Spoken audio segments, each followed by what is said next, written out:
My skin is black. What you looking My at? skin Yeah, is black. I feel so good to be black right now. What you look? Welcome to episode 108 of the Black in Fashion podcast. Oh my God, I just feel like the numbers are getting high, guys. Like we are moving. We're in 108 episodes, and we're towards the end of the year. So I hope you guys are out there figuring out what you want to do next year, and not necessarily pushing out like your New Year's resolutions, but more so reflecting on all of the different things that you did in 2021 and making a plan, a strategic plan for 2022, especially my business owners and my entrepreneurs. If you are in your career field, you need to be thinking about that next promotion or moving to another division that you want to head. But 2022 is going to be our year. So, of course, I can't start any podcast without acknowledging my amazing Black-owned business sponsors. This episode is sponsored by Kara Kinks. Kara Kinks is a hair care brand based out of Chicago. Make sure you guys check them out. They have amazing products for hair butters to oils to dryers to combs. So make sure you check that out. So today I am joined by Kimberly Lee Minor. She is amazing, guys. She has been a transformational leadership skills, customer-centric point of views, and focus on creating connections and stuff. Kimberly has worked with Savage Fenty, Tommy Hilfiger, Sephora, Amazon, The Drop, with focuses on women of color in the retail industry. Her leadership development and support of her network for women of color in retail agencies. They're building out programs and supporting Black and brown in the retail space. Kimberly, thanks so much for joining us today. How are you? I'm doing great. Thank you so much for having me. Of course. This is outstanding. And 100, congratulations. 108 episodes. That's amazing. Yes. Congratulations. I know, wow. It's crazy. I know I started this about 3 years ago, and I just I couldn't get a teaching job. Oh, because I have a bachelor's in design, I have a master's in fashion management and merchandising, and I really wanted to be in the educational world, and I was just having trouble. I had been working in the fashion industry on the corporate side, and no one wanted to let me teach. I'm like, you know what? No one's gonna stop me from teaching. Let me do a podcast and just put the information out. You know. So yeah. Well, I also after the podcast, let's talk, because I know someone. You know, this is my thing, right? Putting people with the right people and making stuff happen. Oh, and yeah. I know a few people who are at FIT as well as with the New School and Parsons graduate program in retail. Oh, nice. I'd love to connect you with some folks. Oh, that would be great. I have a lot of industry experience, so I'm surprised I haven't got one by now. Okay, well we're gonna see what we can do. We're gonna work on that. So I like to start every episode with just a little icebreaker. It's called This or That. I just want you to tell me which one you prefer over the other. Okay. Are you a skinny leg or flare leg girl? Flare. Are you a mule or a wedge girl? Well, I say woman. Let me not say girl. Yeah. Oh yeah. Wow. I think mule. Mule. Okay. Yeah. Mule. Big brim or a beret girl? Now here's a problem, because I love a hat, and I have both because I love a hat. But I guess right now I would say big brim. All right, and last one, trenches or ponchos? Trench. Nice. So, Kelly, I just want you to start out by just telling us a little bit about your background in the corporate and retail fashion space, and how you got into this industry, where you're from, what your education looks like. Get to know just a little bit about you. Sure. So I'm from a suburb of Philadelphia called Conshohocken, and I went to Temple University, and I was in the School of Communications and Theater because my dream job was to be a broadcaster. Like, I wanted to be in broadcast. I wanted to have my own show. I have been in theater and I danced semi-professionally since I was 13. I had studied dance since I was 5. I wanted to either be Debbie Allen or Oprah Winfrey. Love. And then, right? And, you know, move in that space. And so design retail was nowhere in my, it was nowhere, right? It wasn't, like, I designed on the side. I've always been a creative person. I went to art school starting in 2nd grade. And my godmother sewed. She was quite the seamstress, so she taught me how to make patterns, and I loved doing that just because I was a creative person, but I never thought about it as making a living, you know. And then when I was interning at Power 99 and a few other stations in Philly. I had a tape. Like, I had been doing this for a long time. I had my own show on WRTI, and I was sending out my tapes and going on interviews, and it was uncomfortable, quite honestly, the response I was getting from the program managers and the interview. It just felt really uncomfortable. Like, nobody wanted to know what I thought. Nobody asked me about anything. They wanted to know what was my, what is your ethnicity? You look so exotic. Or they wanted to take you to dinner, or they were get too close, and they wanted to, like, it was very much that Me Too kind of thing, you know? Mm-hmm. And I was like, And then I got offered a job, like, in South Dakota. And I was like, I can't do that. That's not going to work. And I thought, well, maybe this industry's not for me. Like, maybe this is a message. Maybe there's another way to tell stories. So I went to Drexel University for grad school. And while I was in grad school, I got into Macy's executive training program because my father was like, you're not going to be a starving artist. You need to figure this out, right? Like, figure it out. Okay, you want to tell stories. You're creative. You can paint on the weekends. Figure this shit out. And so I was like, okay, right? And so I once I got into Macy's executive training program, and I was balancing that, being in school and working, but I saw another side of retail. Because all I knew was that you worked in the store and you were a salesperson. I had no idea where the product came from or any of that. And so once I got in that program and I got to see how you can tell stories through product in a very different way. You don't have to be a designer, because I didn't want to do that to make a living. And, how can I use my voice in a different way in my creativity? And so that's how I started my career. And I moved really quickly, quite honestly. And then I went from Macy's to Express, and I was with Express for 8 years. I started as a store analyst, and then moved very quickly, had 8 promotions in 6 years, and went from a store analyst to senior merchant for knit tops, which was the largest business. As a matter of fact, when I had started with the company, it was a $65 million business.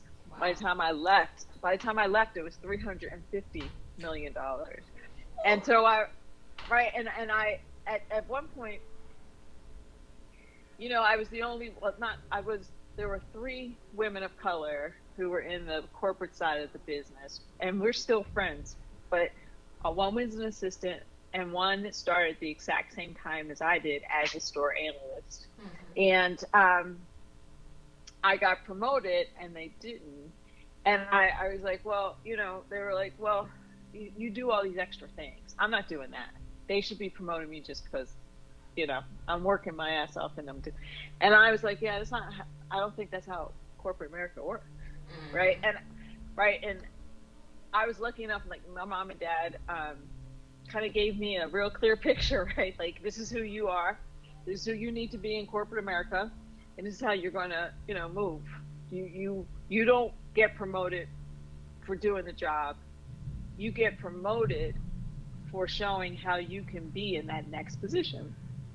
And so I kind of always thought that, and I think I was a little naive at the beginning. And then as I moved through my career, I went from there, had my own line for 3 years until I did business with a very large retailer who I won't say, and had to close up shop and sue them. But that's another show. And then I moved to New York City. We're going to make that this show. I'm going to bring you back for that. I moved to New York, and I worked for Foot Locker Global, and I led their private label. And the reason I was hired there is because of what I had done at Express. So I went in, and that was the early 2000s, and people had, the big idea was the big white T-shirt. Like everybody had these big T-shirts you can get 5 for $25 at Foot Locker. That was like their big business. I went in and I started with the U.S., but then was given Canada and Europe, and I had all of the Foot Locker brands and built their private label business from that $200 million T-shirt business to an $875 million full-on private label business. And I was like, I like doing this. Like, I like going in and finding the opportunity and growing it. And with my merchandising and product development background, there were a lot of opportunities for that. And so that's why I spent a large part of my career doing that for them, for David's Bridal and Priscilla Boston. I worked for Ann Taylor, and then I decided to try something different, and I went over to Iconics. I don't know if you're familiar with Iconics, but Iconics own Rockaware and Badgley Mischka and Danskin, a ton of brands. And I went there and became brand president for Joe Boxer, London Fog, Bongo, and Rampage. And that was different because I wasn't hands-on with product or strategy, but because of my background in those areas, I could work directly with my licensees. I could work directly, like with Joe Boxer, I could go into a retailer and work with their team on my brand, right? And strategize it to grow it. And so it was really interesting. And I got hands-on experience in really driving marketing and understanding licensing. And there were some perks. Like I got to work with Jay-Z's team, and have dinner with Jay-Z. He's a very cool guy, as a matter of fact. And I hired Kim Kardashian right before they were taping Keeping Up with the Kardashians. It was the first season of Keeping Up with the Kardashians, and I hired her to be the spokesperson for Bongo, which turned that business around. So, I took a chance to apply my skills in a different way. But fast forward, and spending time in corporate, I moved back to Ohio in 2015, I think, to work for L Brands again. And I was the senior vice president of strategy, merch ops, and merchandising for Bath and Body Works. And it was like, how you kind of go through your day and you're like, oh, this is how it is, right? It is what it is. Maybe I'll see somebody who looks like me. Maybe I'll have a peer. Maybe I'll, but I had always been the person who was reaching out to bring people in who were Black women, brown women, Asian women, like anybody I didn't see, I wanted to bring them in. And when I got to Bath and Body Works, even though there were two other women who looked like me. One was a director, one was a vice president, and I was the senior vice president. And I was the only, that was the first woman of color who had been a senior vice president. Wow. And I was like, man, it's 2021. Like, this is crazy. And it was just like, it wasn't a welcoming, like you had to fit in that box. And if you didn't fit in that box, and it was just not a good experience for you, right? And I think I was like, did I ever fit in this box? I don't think so. Right. And then so I left in 2018, went back to school. So I went to Wharton for their executive, MBA program, just to freshen up and got a certificate since I'd already gone to grad school. And then I went to Stanford for their organizational excellence at their School of Business to get a certified in organizational excellence, leveraging equity and inclusion. Nice. Because once I left, I said, okay, I need to use all these years of experience and all these contacts to make a difference. Nice. How do I make a difference? So I decided it's two ways I can make a difference. One, using my business background to go into other businesses and help them from a business perspective, but also from a culture perspective. And so my company that I founded is called Bumbershoot, and what we offer is interim C-suite leadership and process and practice improvement and cultural improvements through the lens of inclusion and equity. How can I make a difference in a bigger way, right? Because that's like one business, two businesses at a time. And I remembered, this was like September of 20. I remembered that like 2009 when I was at Ann Taylor. I was there as Loft, I was a VP, and I tried to get all of us together because I knew there were so few of us. I was just going to reach out to the people I knew and say, okay, bring a friend. We're going to be here in Market Week. Let's have dinner. We all should know each other. And 6 people showed up, right? So I was like, oh my God, it's a problem. That's ridiculous because I know they have to be out there. That's impossible. So September 2020, I did a post on LinkedIn and I said, look, you know, about 10 years ago, I tried to do this and I told my story and I said, I had 6 people showed up. I'm going to try to do it again. And hopefully in 2020, there's a better situation. There are more of us. But I know we don't know each other because they spread us out. So reach out. We should know each other. And I think I got 10,000 people respond. Wow. Right? That somebody, and there were repeats. They all knew each other. Like they knew somebody that I should know, right? So it came down to probably, at the end, we did a Zoom call. There were over 100 women because we were to capacity. And the one thing I asked was, you know, we played this like you like doing your this or that. I said, okay, we're going to do a little icebreaker. I need you to finish this statement. Never, ever have I. Right? And it was like, I don't know, 80 people raised their hand. Like, never, ever have I looked to my right and looked to my left and seen anyone who was a peer who looked like me. Never have I ever. And so that led me to take it really seriously, build a board, and you know, create a plan. And you know, we are now a 501c3, and Women of Color in Retail is serious. We just had a meeting today to partner with the National Retail Federation.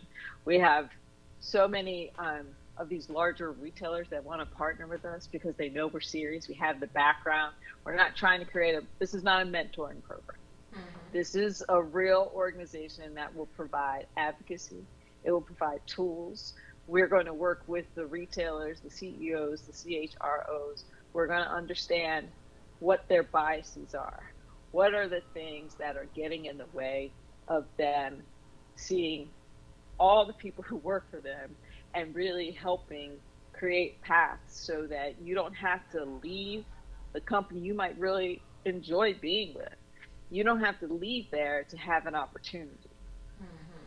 And too many of us, you know, it's unbelievable. We get in and we can get to manager. And then the numbers just, like every step, they just keep falling off, right? They just keep falling off.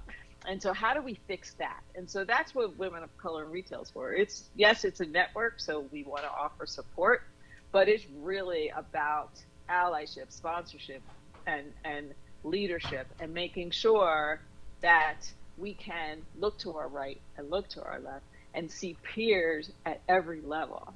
And so that's what we've been working on. And I'm really excited. We've partnered, you mentioned it before, we've partnered with Savage X Fenty. We've partnered with Designer Shoe Warehouse, Abercrombie and Fitch. I know I'm forgetting people. We're working with The Gap.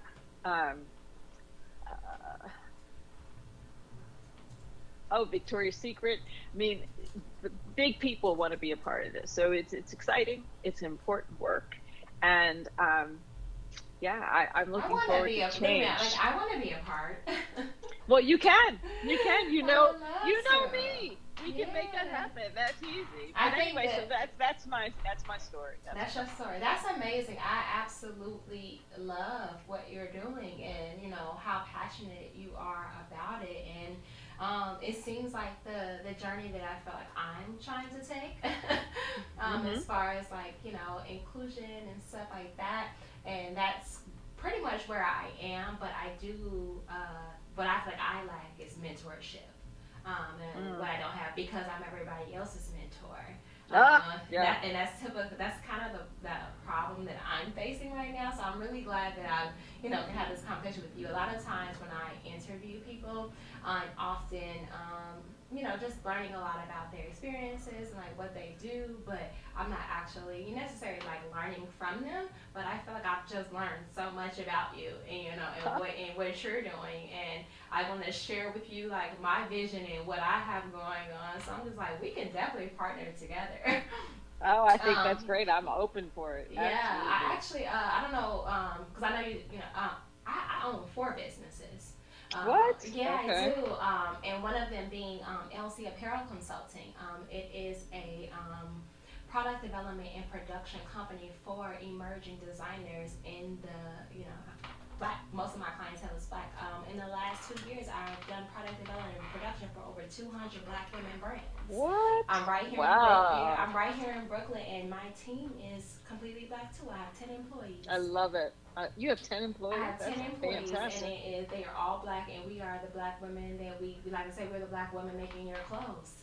And I offer mentorship and coaching within that program on product development and as well as production as well. Everything I do is right here in New York. It's domestically. Don't work with too many overseas manufacturers, but I did work in the corporate space for a long time. So for you, I want to ask your advice about something, since we've done in this dialogue. So right now, for me, business is very much so crazy because, I've, building all these brands, but I'm also very lenient, and I have, of course, payment plans. And within the payment plans, I have, designers that, things happen they cannot pay. So, but that affects my overhead costs, which is hard for me to pay my employees. So I have recently, and it's funny, I went to an interview on Monday, and I haven't been to a job interview in the last 3 years because I've, been an entrepreneur. But my thought process was like, let me get back into the industry, let me make a little money, let my business still run, but me transitioning out of from being an entrepreneur, working in a space where I have created nothing but Black jobs around me. Now I'm going into the interview, and of course, me walking the halls of this new company, I noticed that I was the only Black person. I mean, granted, I didn't get a full walk around during the interview, but during the interview, I was able to even convince the guy. He hired me on the spot. He went 20,000. Wow. He went 20,000 over what he told me what his budget was, because I don't play that when it comes to salary. I have a very extensive background. I don't play that when it comes to salary, but actually tomorrow's my first day, and I'm actually a little scared.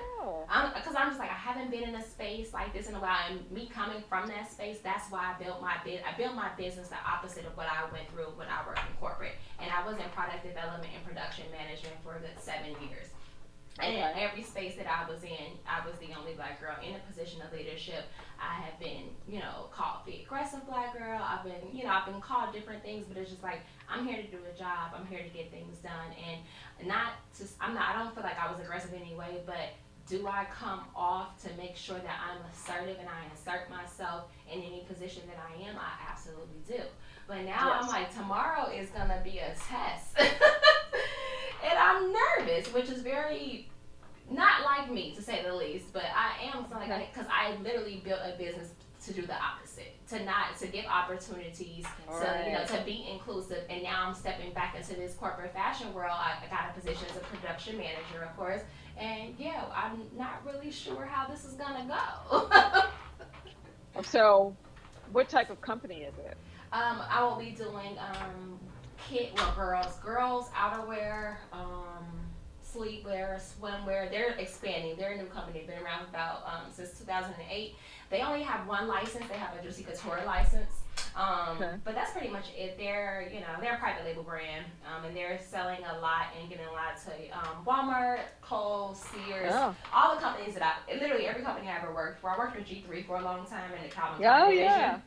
Calvin Klein production, handbags, and of course I managed the leather and non-leather handbag accounts, and most of our retailers were I believe DSW, Macy's, Holt Look. So this company is same. They told me they don't have a set job description yet. They just need someone to pretty much flush out this production division. which is another reason why I took it, because I'm just like, well, this is me.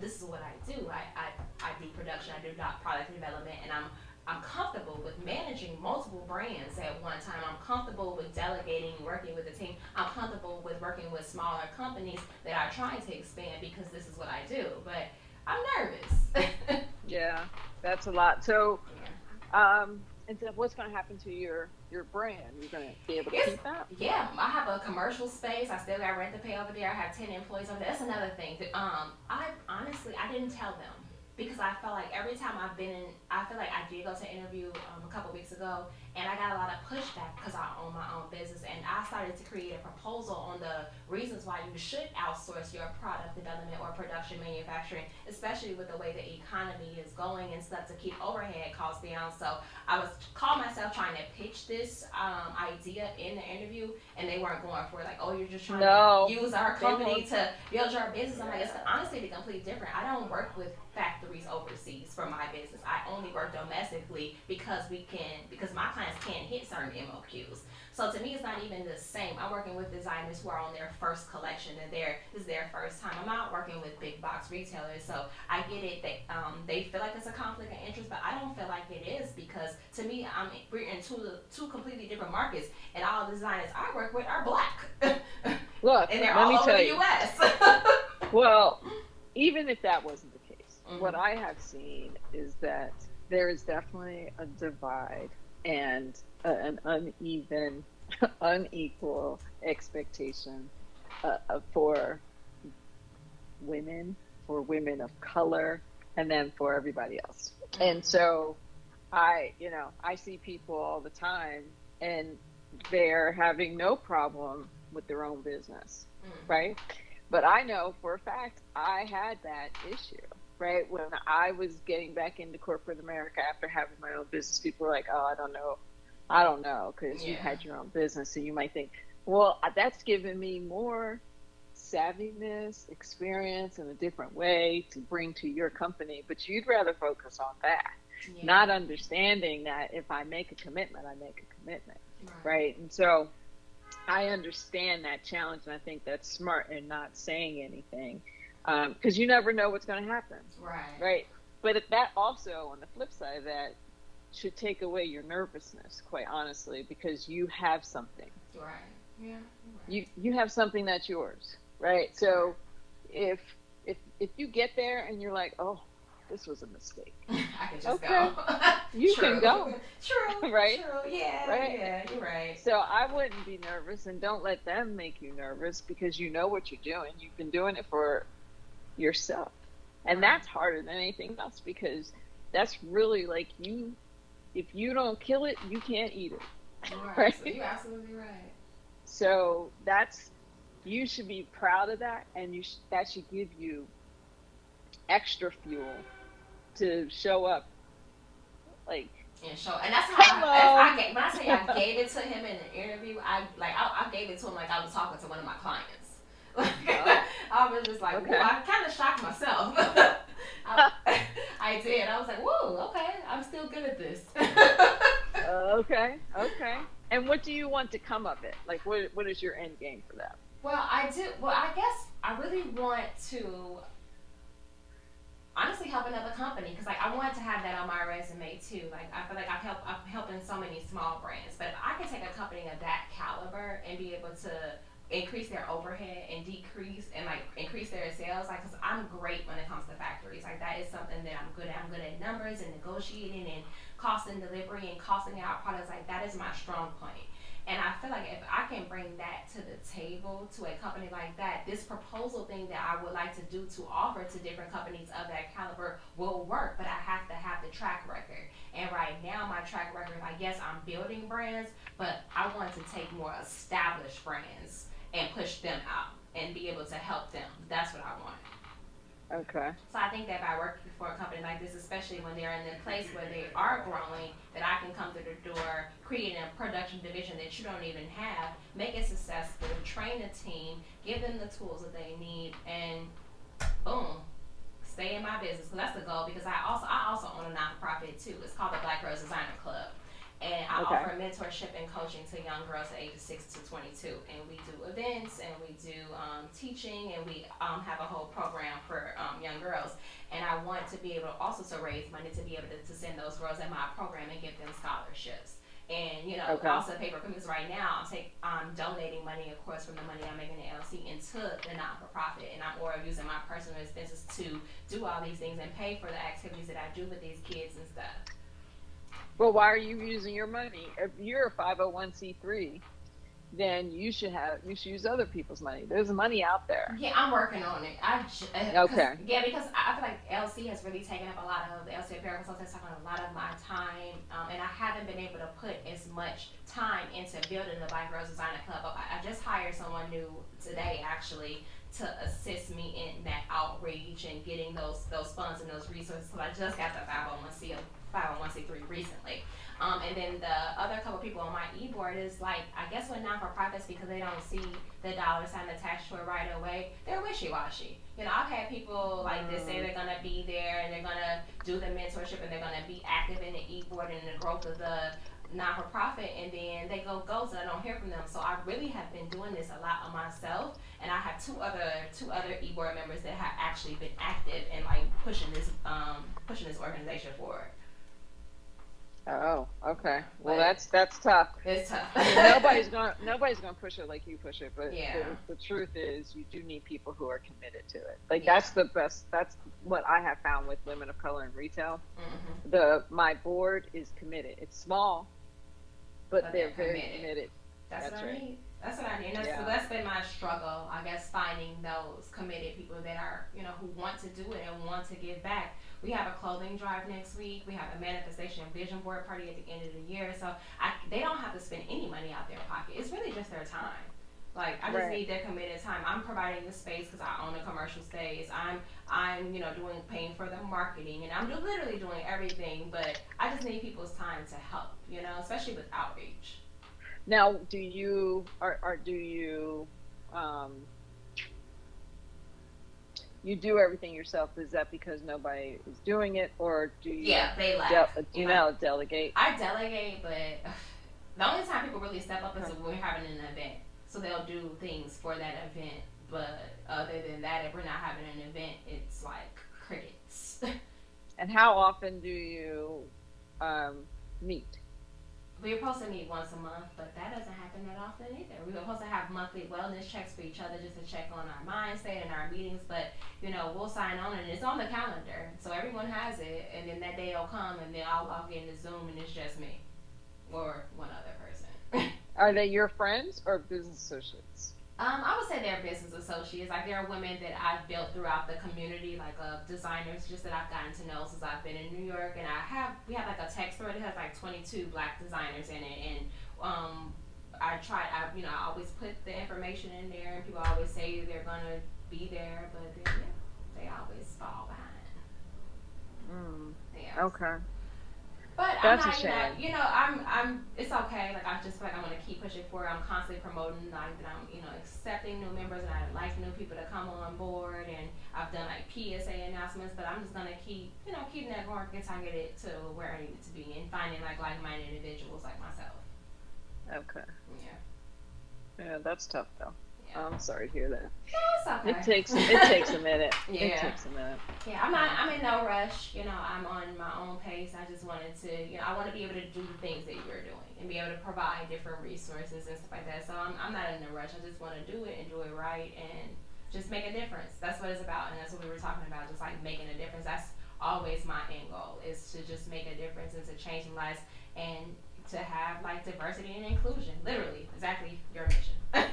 Yeah. Diversity and inclusion. That's all I want. Right. Well, I wish you the best. I think that, you're killing it. You're killing it, but you have to stick with it. It's not easy. Like, some days it comes together, and some days, no. But I definitely think that what you're doing is really amazing. Thank you. Can you tell me about a time in your business that you want to share that you feel like something went completely to hell? This is my segment I call "It's a Disaster." or it's a disaster. Is there anything that happened within like your entrepreneurship journey and even in your career where something taught you a very, very valuable lesson about the way you do and or conduct business?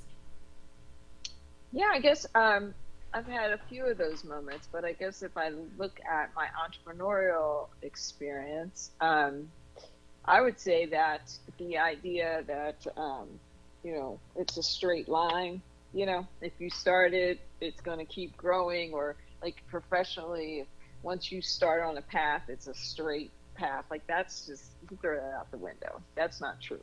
And so if I look at my entrepreneurial experience, I'll just look at my line. We said we would go back to it, so let's talk about it. So I had a clothing line called MSL Collections. I used my experience and my connections, my relationships that I made while I was at Express. And when I left because my father was very ill. My mother passed away. I'm an only child, and I needed to make some decisions so that I could be there for my dad and my grandparents, right? But I wanted to stay in the industry. And like I had said earlier, while not trained, I had been designing clothing for a long time. And so I was like, you know what? I'm going to try this idea. I have an idea for a fashion line, high-end, real fashion for all sizes before it was a thing, right? And so I put it out there and sold it to, we previewed at Fashion Week, but didn't have to spend the money because of relationships. We did the show at the Sugar Bar in New York City. We had friends who were in sales, who had people who had showrooms on 7th Avenue come to the show. We had press at the show, all based on relationships, where I called in favors, like, hey, right? It was amazing. We started selling right out the box. So we sold to Nordstrom. We sold to Forgotten Woman. We sold to, I forget the name of the place. It was Miami based, but it was like 10 stores. Like, we kept it small.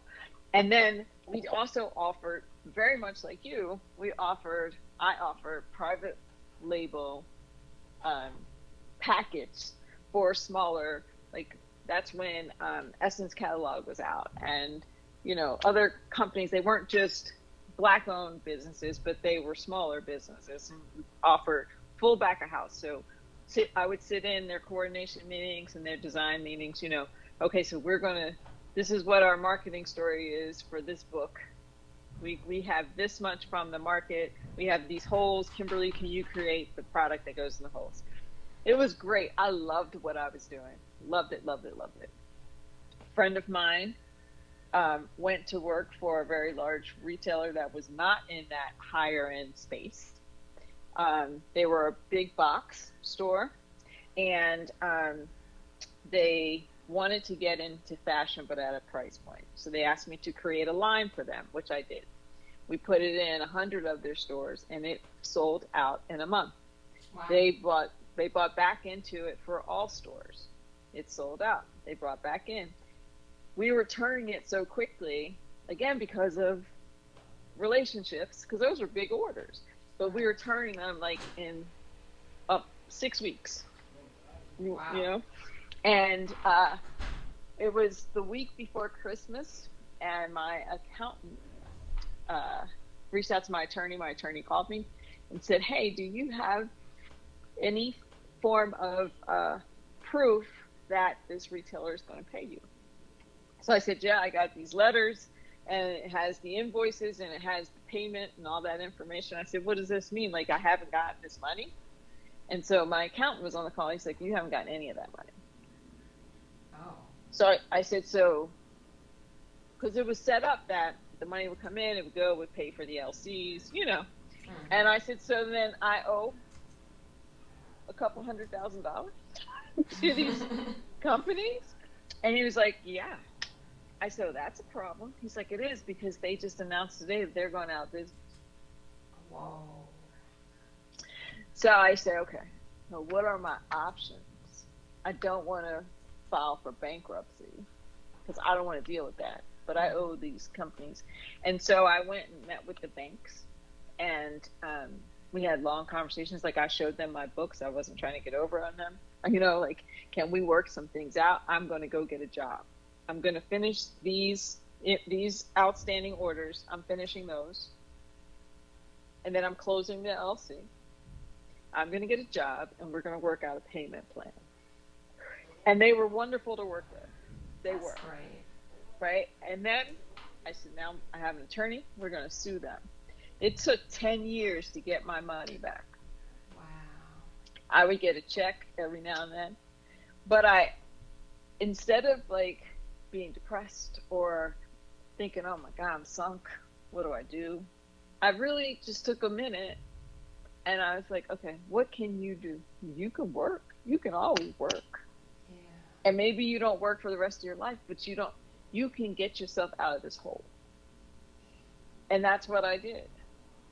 And as a result of being able to work through that, it wasn't of course, when I started my business and it was moving quickly, I saw like, oh, I'm going to be making millions and I'm going to be doing this and I'm getting all this coverage. And I never would think that a company, exactly. But it just gave me more resilience. Wow. Right. To really, bet on me. So I think that that's this just is fate. The reason why I'm talking to you right now, because this is exactly what I'm facing. Oh, okay. This is pretty much why I needed to go get a job too. Like I had, well, for me, it's more of the clients still. Like I had I'm like $50,000 in outstanding invoices. Yeah. Well, based on who your clientele is, I thought that might be an issue. Okay. Yeah, and then the merchant services, I have an issue there too. They, because a client was, irate and I wouldn't give her a refund, I've done all the work, pattern making and samples and fabric sourcing, and she didn't like it, but it was her design and she chose the fabrics and I did everything that she asked me to do. So, and I have a contract in place, so I'm not going to refund. She got a chargeback on me. And it wasn't a lot, I can lose it, it's fine.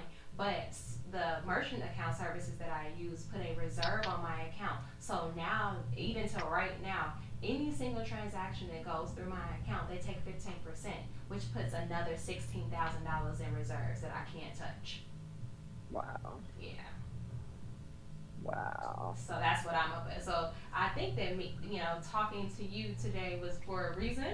And, because I feel like I'm kind of in that space where I'm just like, I don't want to give up on my business and I'm not going to give up on my business, but I have to pivot. And like you said, I can always work because I was trying to do everything but that. That was my last option. But I was just like, well, this industry, you have experience in this industry. It's like, honestly, like riding a bike, just do it. It doesn't have to, like you just said, it doesn't have to be permanent, but I have to pull myself out of this hole. Because of course, having that much, deficit is hard for me to pay my team and pay our bills and pay our vendors, and that's I think that I think that we scheduled this interview at the right time.